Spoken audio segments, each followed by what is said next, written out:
Hi, I'm Susan Papanicholas from How Does Your Garden Grow in Seattle, Washington. I'm here today in the Witt Winter Garden at the Washington Park Arboretum. Even though it's the middle of winter, there's a lot going on here in the Winter Garden. One of my very all-time favorite plants is featured here.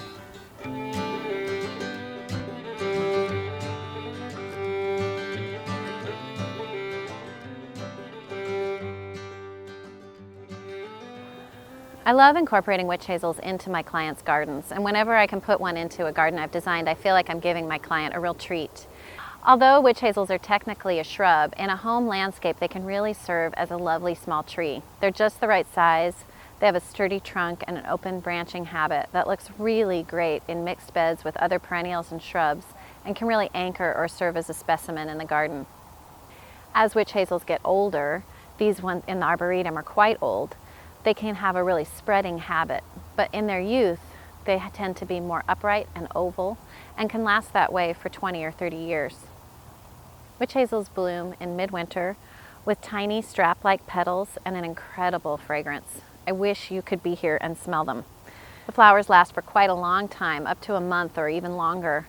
After the flowers fade, the tree leaves out with large, pleated, thick, bright green leaves, and it holds its leaves really nicely through the summer with very little maintenance needed. In the fall, they often have great fall color, and then after the leaves fall, they bloom again in mid-January. These shrubs are very adaptable. They can grow in full sun or part shade. They're cold tolerant. They can take a wide variety of soils, and they really need very little special care. The two main species that you most often see of winter blooming witch hazels are Hamamelis mollis, which is Chinese witch hazel, and Hamamelis intermedia, which is a hybrid between the Chinese witch hazel and Hamamelis japonica, or the Japanese witch hazel. Hamamelis mollis is actually my favorite. It doesn't have very many named varieties, but it grows in a tall, oval, upright shape, and it has the most incredible fragrance of all the Hamamelis. Its flowers are a bright golden yellow with red at the centers, and they last quite a long time, and this plant really needs no special maintenance. There are quite a few named varieties of the hybrid Hamamelis. Jelena has orange flowers and is very fragrant, has a great orange fall color. Diane has these very dramatic red flowers that you don't see often in the garden. Arnold's Promise has a bright yellow flower. This one looks the most like the Chinese witch hazel, the Hamamelis mollis. It's the tallest and incredibly fragrant. Pallida has pale yellow blossoms and tends to stay the smallest. There are two things you want to watch out for if you want to add a witch hazel into your garden. One of them is that certain individuals tend to hang on to their leaves like this one has. This can be especially problematic because it really detracts from the most special time of year for these plants when they're in bloom. It can be really hard to get the leaves off. My witch hazel actually has this problem, and I have to go through with scissors and cut all of the leaves off, but I love the blossoms so much I do it anyway. So when the leaves are removed, it can really enhance the appearance of the plant. You can avoid this task by shopping for witch hazel in December or January after it should have dropped its leaves completely. When you are shopping for it, look carefully and see if there's any evidence that parts of leaves are left on, because sometimes the nurseries will cut them off to enhance their beauty. So you want to make sure you're getting one that's going to naturally drop its leaves.